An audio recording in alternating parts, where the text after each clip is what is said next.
Good morning. Today we're going to be talking about World War I and its aftermath. Now, we just left the United States in an era that we can call the Gilded Age. We have seen her expansion west. We have seen her growth in the cities in the east and especially in the north. We have seen her expansion with regard to railroads, transportation, also looking at the Panama Canal. We have seen her make a name on the world sphere with the Spanish-American War. She too has become, in a certain sense, an imperial power. She has territories outside of the continent. We've bought Alaska, Swords Folly.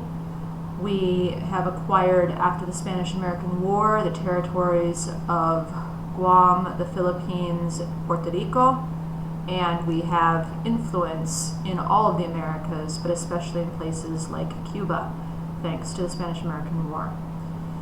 We have made public declarations to other countries that have extended the sphere of the Monroe Doctrine, such as Roosevelt's Corollary. And we are happily building up our cities with hundreds of millions of immigrants coming over, both from Europe and from Asia. We are booming with growth, and we're trying to face the problems that come with that fast growth and expansion, because there are problems. And that's why we are in the Gilded Age, where things look like gold. And on the surface, the top 5% of people are extremely rich, like our Carnegies, Vanderbilts, Rockefellers, and J.P. Morgan, etc. And underneath, however, there's a lot of rot. There's the poverty, the desperation of those who are just trying to survive. They're running into the first problems of a capitalist system and trying to deal with those problems, trying to change the system so that it will continue to work and will not implode. It will not explode or implode. It will not, fall in on itself. And also, we're talking about the same time period, we're talking about a great move towards progress, both morally, socially, and economically, and as far as resources, government-wise, and natural resources are concerned. We are trying to become efficient masters of our territory and our property. And this includes the movements like the suffrage movement for women and the prohibition movement. Obviously, we will touch on the prohibition after World War I when it is repealed. All right, so this is what's going on in the United States right now. This is what we've seen, what we've been seeing up until now. The United States is very happily taking care of itself and very happy in its isolated world and is not really participating that much in global affairs. Meanwhile, over in Europe, we have a different situation. There is a situation of prosperity and peace that has been maintained.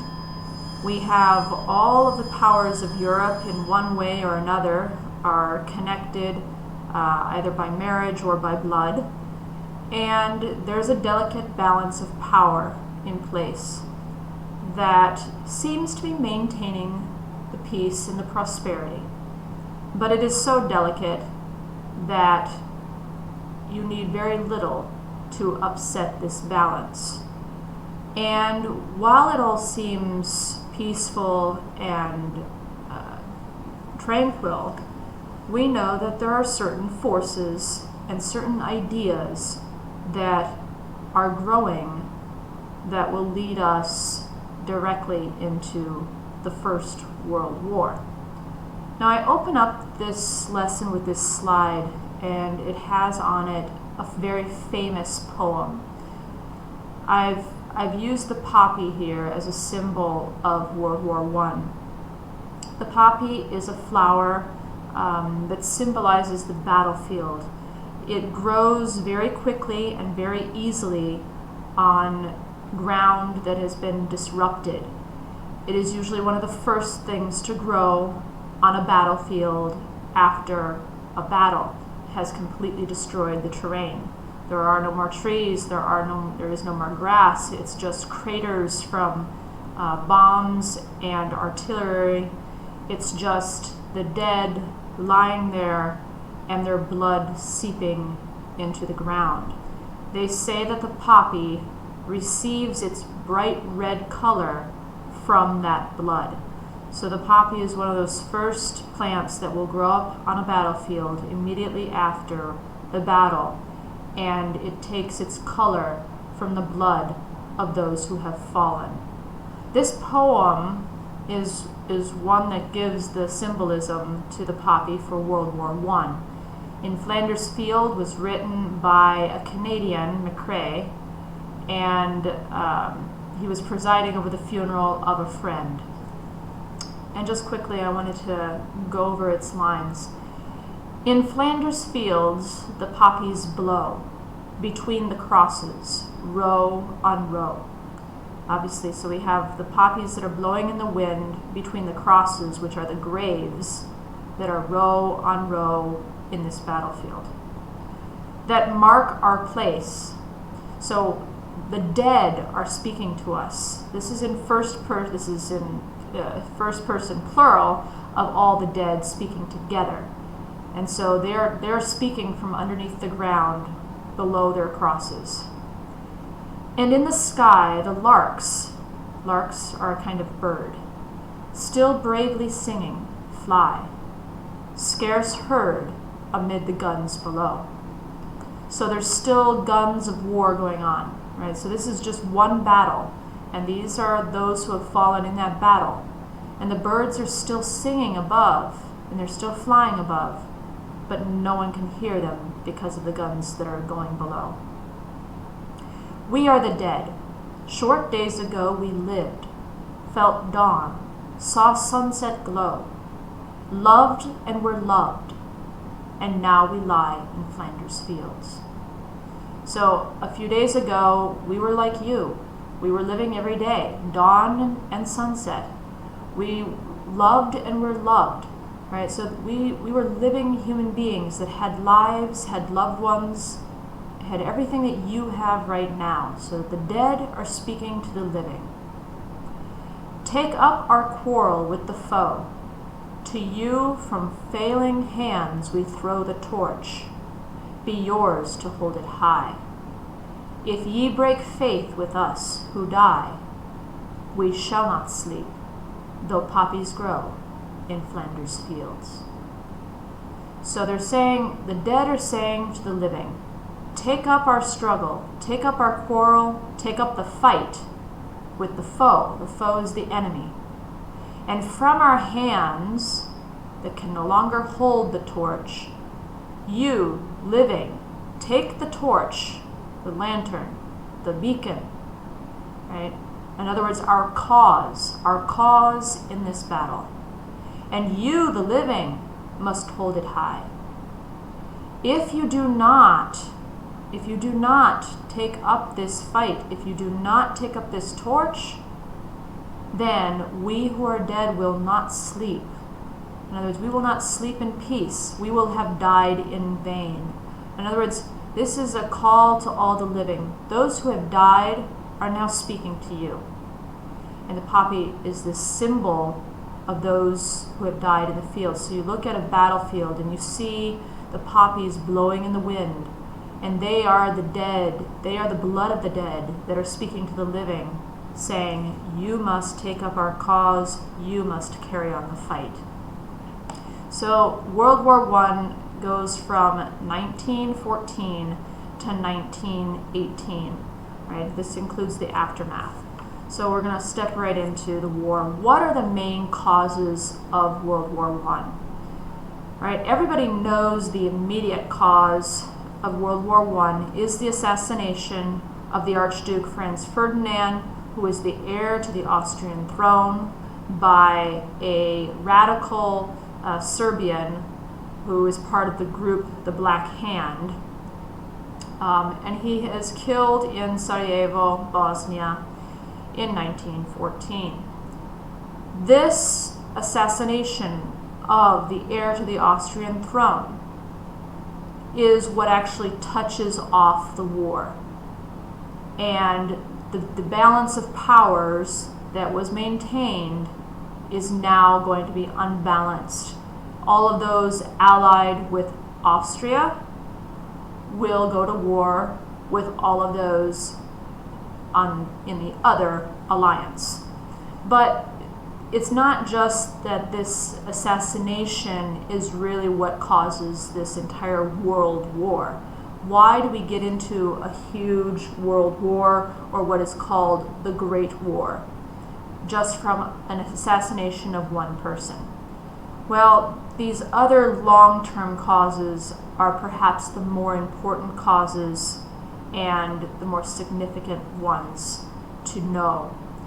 The initials of these 5 causes spells mania, which is kind of appropriate for World War I, because mania means folly, it means craziness, pazzia, right? And that's really what World War I was.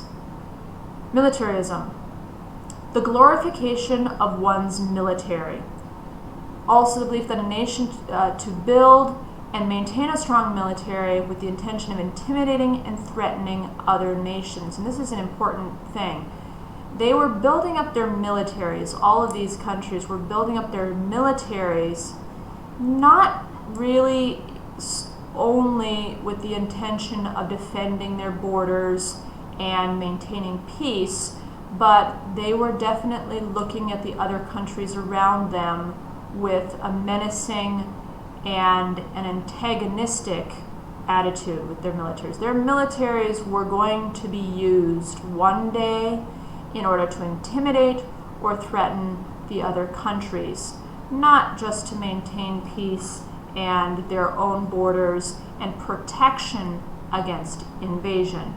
They were building up militaries for invasion, not to protect against invasion. It's a different kind of military that you're building up with a different kind of intention. The alliances that were formed, again, I said it created a delicate balance, and it really split the world in half. The agreement between 2 or more countries in an alliance to work together for the benefit of each country against other countries who threaten them. Alliances in themselves are usually good things. What happened with these alliances is it really split the world in 2 pieces. There were 2 big alliances, and we're going to look at those alliances afterwards. The slow formation of these alliances made for a world war, because it wasn't going to just be Austria fighting Serbia, and maybe Austria has one alliance and they help her, and Serbia has one alliance and they help her. It wasn't going to be contained to 2 countries, Austria and Serbia, or maybe to 4 countries.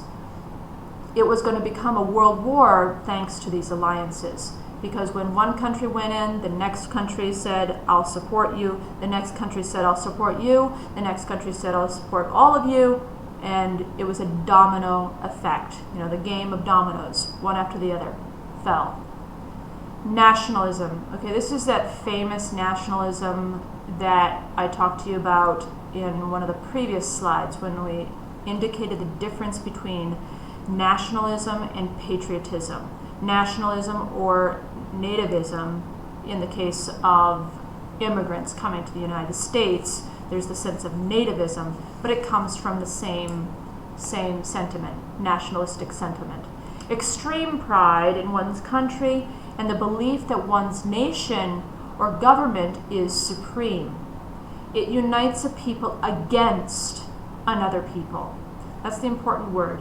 It unites a people against another people. It's not just the uniting of a people. It's not patriotism, love for one's country and willingness to defend it. Also recognizing that one's country has faults and wanting to improve one's country. That's an important part of patriotism as well. So you recognize that you're not perfect and you always want to make your country better. Nationalism does not recognize that imperfection. And imperialism. Domination by one country over another in terms of political, economic, or cultural life of the dominated country or region. All right, all of these countries of which we're going to be speaking have imperialistic ambitions. They want to dominate more territory and other countries specifically. And this is going to come out in the greedy advances for the acquisition of territories. For example, the famous territory of Alsace-Lorraine between France and Germany. Right? There's a constant struggle between territories, and there's a constant desire to submit other countries to one's own rule. Right? These are sentiments that are going to be the long-term causes that will create a world war, not just the assassination of one man. All right, so these are the famous alliances. We have what we call the Triple Alliance, or also known as the Central Powers, which is Austria-Hungary, the German Empire, the Ottoman Empire, and the Kingdom of Bulgaria. And then we have the Triple Entente, or the Allied Powers. You should know both names, the Triple Entente and the Allied Powers, and know that they're the same thing. And you also should know the Triple Alliance, or the Central Powers, and know that they're the same thing. Because sometimes they're called one and sometimes they're called the others, but you need to know who is included in this group. The Triple Entente obviously is not just triple, right? So it takes in all of these countries. The main countries that we're talking about when we say the Triple Entente is going to be France, England, and Russia. Right? So we have these three major powers, and then we have these three major powers, Austria-Hungary, Germany, and the Ottoman Empire are the three Triple Alliance. And then other countries come in on one side or the other. Bulgaria with the Central Powers, and then the Allied Powers extends to the rest of the world for the most part. And the United States will eventually come in on the part of the Allied Powers, but that's much later on. Also, the Kingdom of Italy is with the Allied Powers here. All right, they come in eventually on the Allied Powers side. So you kind of have a map of the world, all of the countries or territories or colonies, because remember, a lot of Africa is a colony of some European power. All right, so looking at the globe, you see the Allies are the orange, and it covers most of the globe. And then the Central Powers are the green, and they're very powerful, but they have a lot less territory that they have under their control. So it really is a world war. About the only places that are not involved are going to be most of South America and some of the Middle East here. All right. So what are some of the important technologies that come out in the First World War? This is a war that throws the world into the modern era. I think one of your videos that I had you watch, because I have you watch a video on the new technologies and on trench warfare. The videos are about 2 minutes long, 3 minutes long, so they're very doable.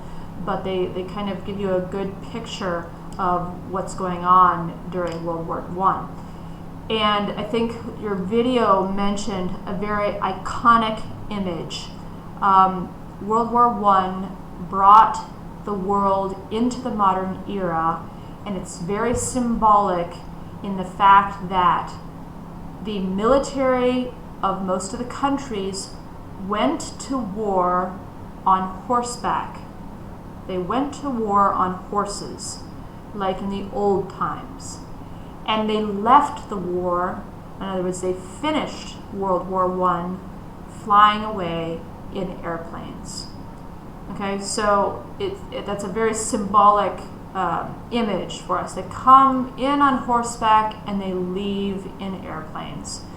Now, all of these technologies had already been invented by the time of the war, but they were perfected and they made great advancements in all of these sectors. These are probably the most important technologies used during World War I. The machine gun. So no longer are you running into gunfire of a single rifle for every man, but you're running into gunfire that's shooting off 100 bullets a minute. And obviously when you throw hundreds of young men into what they call no man's land, the space between the trenches, they're running straight into machine gun fire. And the chances of being able to get into the enemy trench running straight into machine gun fire is almost none.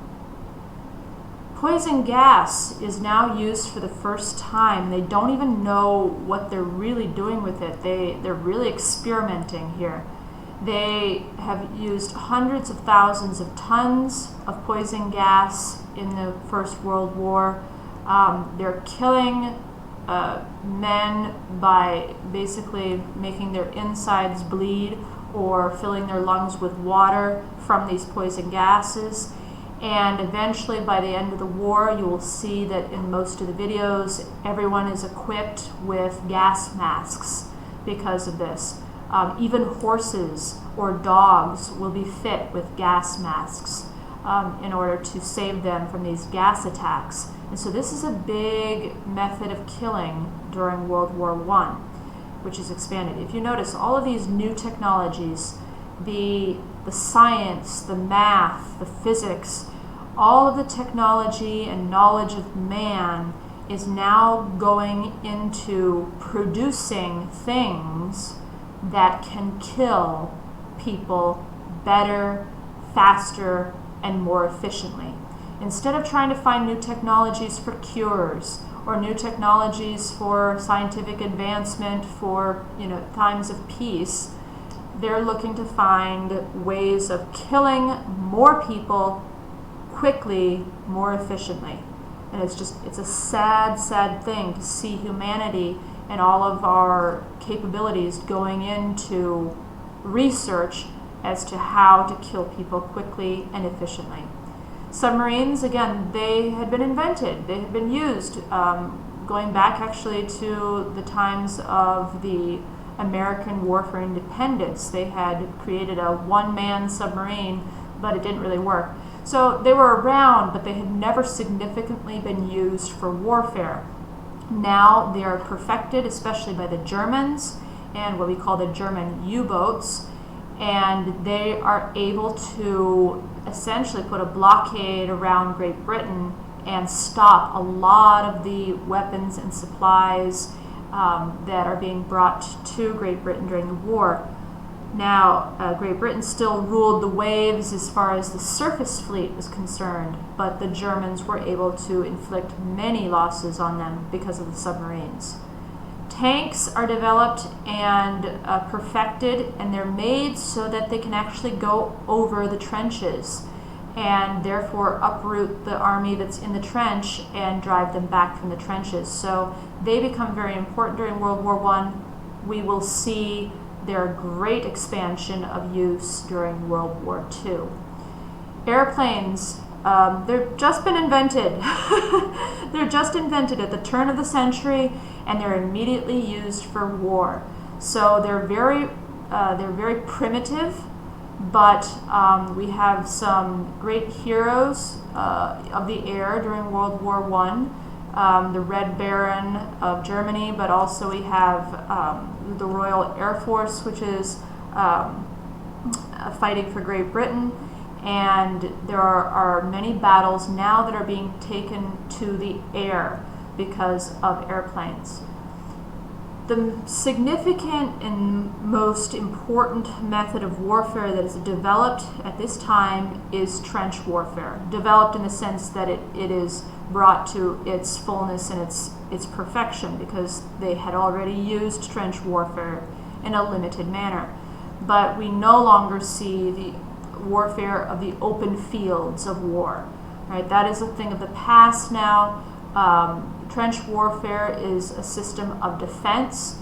You build these trenches, you dig them deep, you make tunnels between them, you can make compartments underneath the ground, which protects you from bombs and from artillery, and you line this trench with your troops, and you dig ahead and you try to move your troops as far ahead as possible to create another trench. And that's how you slowly move ground, and then every so often from the first trench you send your men out of the trench into what they call no man's land, la terra di nessun uomo, right? And they try to cross no man's land to get into the first trench of the enemy. Like I said, that is basically suicide when you're running up against machine guns and artillery. So the running across no man's land was a very costly and inefficient method of war. What they end up doing is they start to fight this trench warfare, and they move very little through the entire war. It's really significant how many trenches they built and how long these trenches really are. In total, the trenches built during World War I, laid end to end, okay, so you have different levels of trenches, but if you took all of the trenches and you laid them end to end, they would stretch some 35,000 miles, which is 56,000 kilometers, which is more than the circumference of the Earth. Think about that. With some trench systems that had a depth of 14 miles, 22 kilometers. So what's a trench system? This here, in this image that I've put here, this is a trench system. So you have a trench, you have a tunnel, you have a trench, you have a tunnel, you have a trench, you have a tunnel, and some of them stretched 14 miles or 22 kilometers in this direction, right, of depth, okay? So it's pretty significant, the trenches that were dug and were built across Europe. They went from one side to the other of Europe, and they put on end to end, could go more than around the Earth. Pretty significant. All right. So this is this is the basic map that we're looking at of the powers. We have the Austrian-Hungarian Empire, Germany, Bulgaria, and the Ottoman Empire. All right. Major battles are marked by this mark here. But I'm not going to go into specific battles because I have complete confidence that you will be studying World War I pretty significantly in your Italian history class. So I'm not going to spend time on individual battles and individual commanders or campaigns. For me, it's more important the general ideas behind World War I and the consequences.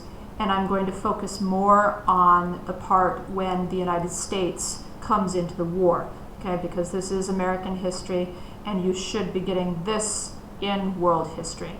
Okay, so I've just included this map so you can kind of see these are where our trench lines are going to be across France and Germany for the most part, and you will cover specific battles in your Italian history class. How does the United States come into the war? Okay, remember, the United States is happily, innocently isolated on the other side of the ocean. But the U.S. wants to continue commerce with these fighting, warring nations. The warring nations obviously are interested in certain kinds of commerce to continue the war, so they're looking for armaments, they're looking for supplies for their troops, etc. And the United States tends to favor the alliance of England, France, and Russia, mostly because of our ties we have with England and France, and we see the Germans as more the aggressors in this war. So there's sympathy more towards the Allied powers. But the United States officially is a country that has declared neutrality. However, neutral Americans are also traveling to and from Europe. And the Germans, as I noted before, their U-boats are sinking any sort of ship that is coming to Britain carrying supplies for the military. But they are also beginning to note that on the commercial passenger boats, they are sneaking in military supplies as well. So Germany starts to sink passenger ships as well. Okay, this is considered a violation of international codes and is considered tyrannical for the part of the Germans, etc. But what happens, the famous sinking of the Lusitania, is that a British passenger ship, the Lusitania, is sunk in May of 1915 by a German U-boat. And 123 Americans are killed in this sinking. This angers America, obviously, and fuels the anti-German sentiment. Now, America makes a big stink about this, and Germany, after the sinking of the Lusitania, promises not to indiscriminately sink passenger ships. They make this promise, and they keep it for a little while. And so this holds off the United States from joining the war. Right, so they say, okay, Germany has backed down. They say they won't do this anymore, and we'll see what happens. Then we have the Zimmermann telegram. So what happens? Germany sends a telegram to Mexico saying that if Mexico will join Germany and the Central Powers against the United States, in order to keep the United States out of the war in Europe, Germany will help Mexico to take back their territory that they lost during the Mexican-American War, most specifically Texas, New Mexico, and Arizona. Now, the British intercepted this coded message, and they delivered it to the Americans. The Americans then, it was published in all the newspapers, and they were infuriated that Germany would try to create an alliance with Mexico against them, and basically this was considered an act of aggression with regard to America. So this is really what's going to touch off the eventual leading of the United States into the war. This is going to touch off the spark that will get America to enter on the side of the Allies.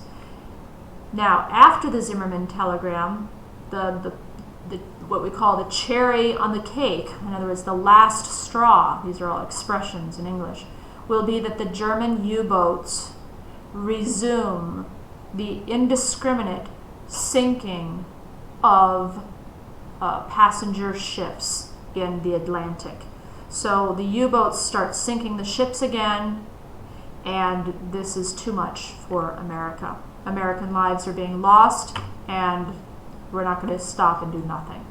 So America had tried to stay neutral, but these events bring her to the brink of war. And on April 4th, 1917, right, so the war had started in June 28th, 1914, we have the assassination of the Archduke. So America enters the war towards the end of the war, April 4th, 1917. This is when America declares war. Then America has to draft the men, they have to train their armies up, they have to build up the army, get the materials together, and eventually send it over to Europe. This takes time and money and effort. However, America does get herself together. Not everybody believes that she will, but she does, and she sends over the American Expeditionary Force. I'm sorry. They arrive in 1917, and they do tip the balance of the war in favor of the Allies. We must remember that the arrival of America happens at the same time that Russia withdraws from the war. So Russia, if we remember, in 1917 is going to be going through their revolution. Remember, the Bolsheviks are going to be overthrowing the Tsar at this time. So they're in a complete civil unrest and revolution in Russia. So Russia withdraws from World War I. They make a separate peace with Germany and Austria, and they leave the war in 1917, at the same time when the United States is entering the war. So there's a little bit of tipping in here of the balance of power with regard to the Allies. But the American arrival significantly brings that life's blood that Britain and France so desperately needed to overrun the Germans, who are also tired, worn out, and beaten. So now the fresh blood, the fresh life, and the materials the United States sends is really what's going to change the course of the war. America not only brings over materials for herself, but for all her allies, artillery, tanks, planes, etc.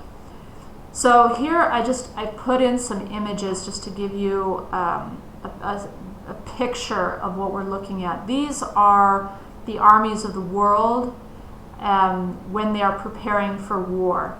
They are confidently marching, parading their strength, and they're proud of themselves.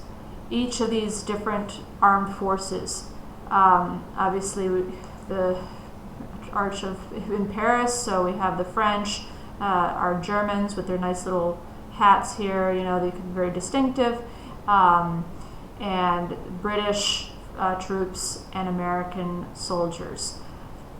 After the war, so we kind of have a picture of before and after. After the war, we have a different picture. We have a different scene.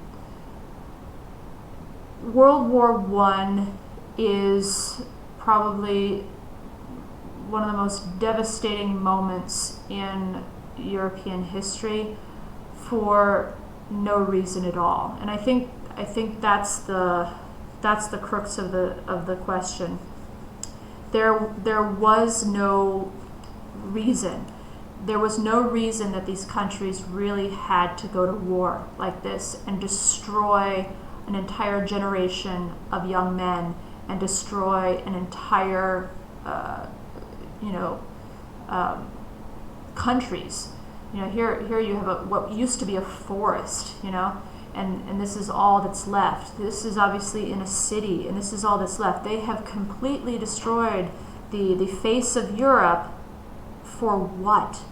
Why was World War I fought? What was the purpose? Nobody really gained any territory in the war itself. There were hardly any movements on the front with the trench warfare. It was really insignificant. And then the final consequences of the war we're going to see are absolutely devastating. But what was the purpose? Why was this fought? And really, there's no reason. It was a war that never had to be fought. It never had to be fought. It's different. It's a different story when we get to World War II. But the Great War, World War I, was a war that never had to have happened. Now, I've put in this slide just to give you the 14 points of President Wilson, but we're going to cover this with Elisa is going to be doing this as her presentation, so I'm not going to talk a lot about the 14 points. Basically, Europe is redivided, and we have a different map of Europe and other provisions that Wilson tries to propose in order to get the Germans to sign the armistice or the peace. Right, so I'm going to go right into the armistice. The Germans do agree based upon the promise of Wilson's 14 points. They're very idealistic points that basically say we need to find a way to preserve peace in the world. But finally, on the 11th hour of the 11th day of the 11th month, that is November, of 1918, all of the fighting goes silent. The Western Front stops their fighting, and in the woods, in the forest of Compiègne, in a trailer car, so it's kind of like a neutral territory, if you will. They're in a train. They signed the armistice, which is a ceasefire, right? It's an agreement to stop fighting. It's not a surrender. It's not like one side is victorious and the other one's defeated, but it's a ceasefire for them to stop and to begin peace talks. So it's kind of that victory, but in an unofficial way, because we know which side is going to determine the peace terms. It's going to be the Allied side. And the Germans were brought to their knees, but they signed an armistice, not a surrender. So that's important to make that distinction. All right, it was the bloodiest conflict to that time in American history, with about 9 million casualties. All right, and the significant part about the armistice is not all Germans were in agreement with this armistice. Significantly, a single German who will look very bitterly upon this day. He was a soldier in World War I, a German soldier named Adolf Hitler. And he looks at this day with great shame and despises the Germans who went to represent Germany and the German delegation who signed this armistice. And he will eventually make up for this German mistake here in the forest of Compiègne. Good old Adolf Hitler, will come back to him with World War II. So this is a quick picture of the consequences of the Great War. 65 million men mobilized from over 30 countries, 57% of whom died. Right? So it gives you kind of a general picture of, you can study it more in detail, of all of the things that went to contribute to the war effort. You can see the different countries, their casualties are indicated by a number and then the M, which indicates millions, right? So we have all of the numbers of the war. It's also significant to note, especially right now, we're living through the coronavirus, the COVID-19 pandemic, that this is the moment in history when we have the Spanish flu. The Spanish flu is a similar type of epidemic that goes around the whole world and is significantly spread on the battlefield of Europe, because you have all of the men there from all over the world who get sick, and then they go home after the war and they bring the sickness back to their home countries, wherever they are. So it really spreads on the globe. And in the end, more Americans die from the Spanish flu than actually die on the battlefield. So it was pretty significant. We kind of forget about it, but that was a pretty black time too. Right after World War I, the whole world is hit by this Spanish flu, which wipes out more Americans than the actual war. So we have the Treaty of Versailles, which is where the treaty takes place to end World War I. The big three are the three representatives, the three leaders of the important nations.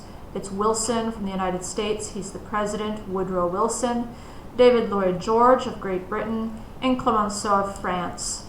Significantly, Germany and Austria, the defeated countries, Bulgaria and Turkey, are not represented.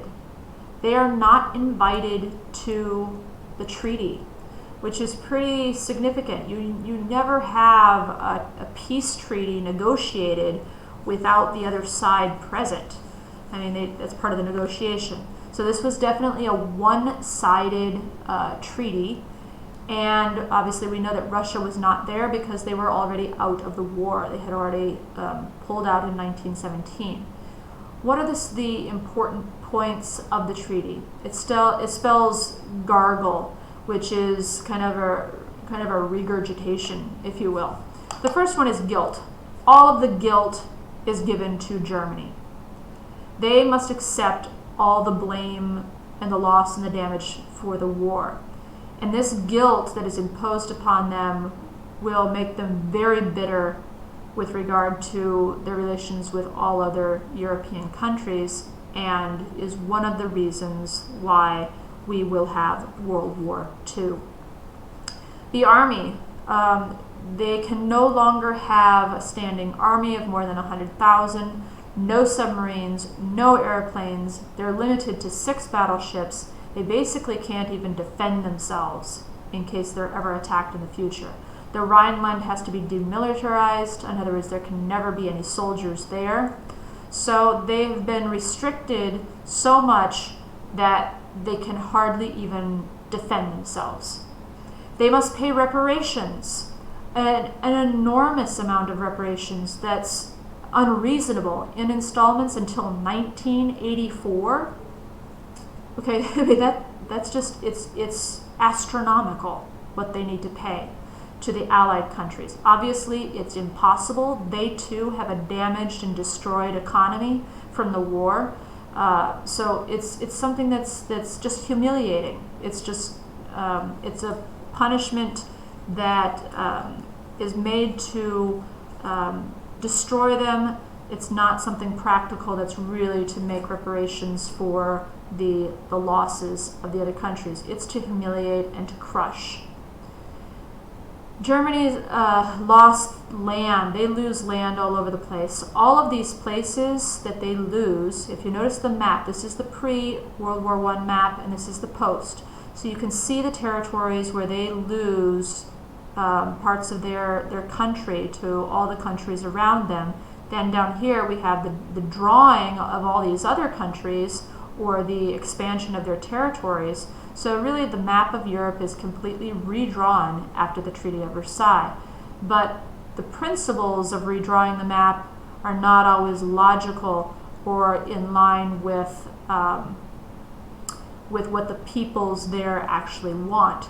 So you're basically redrawing borders that are then going to be one of the main reasons why we fight World War II.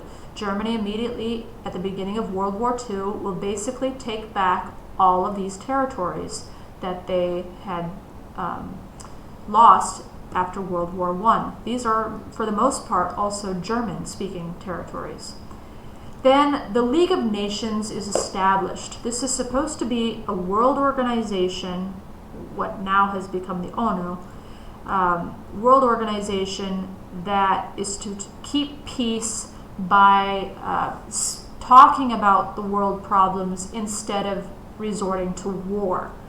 Now, that's kind of idealistic at the time, especially when we look in the hindsight when we see World War II just on the horizon. But it was the hope of Woodrow Wilson that the Great War, World War I, could be the war to end all wars. It would be the last Great War, the last war. And unfortunately, we know that's not true. The ironic thing is that although the League of Nations was Woodrow Wilson's idea and his dream, the United States never joined the League of Nations. The Senate did not approve the treaty, and so they did not join the League, although many of the European countries did. And then extra points at the end, they forbade the Anschluss. In other words, the uniting of German-speaking territories. Obviously, this will be one of the first things that happens in World War II as well. So basically, there's a video on this as well. Basically, the Treaty of Versailles sets up the foundation for World War II. They have created this animosity, this bitter hatred among the countries. This is not a peace without animosity. This is not a peace that is supposed to rebuild the entire face of Europe. This is a peace of revenge, of trying to crush the defeated powers and humiliate them as much as possible. This will create a ferment that eventually leads us straight to World War II. Matter of fact, some people say that World War I and World War II were really the same war with only a 20-year peace period in between. So it was like a 20-year armistice, a 20-year block of time that that there was a ceasefire, and then the war continued, because they're so closely and immediately connected. So what happens in America after the war?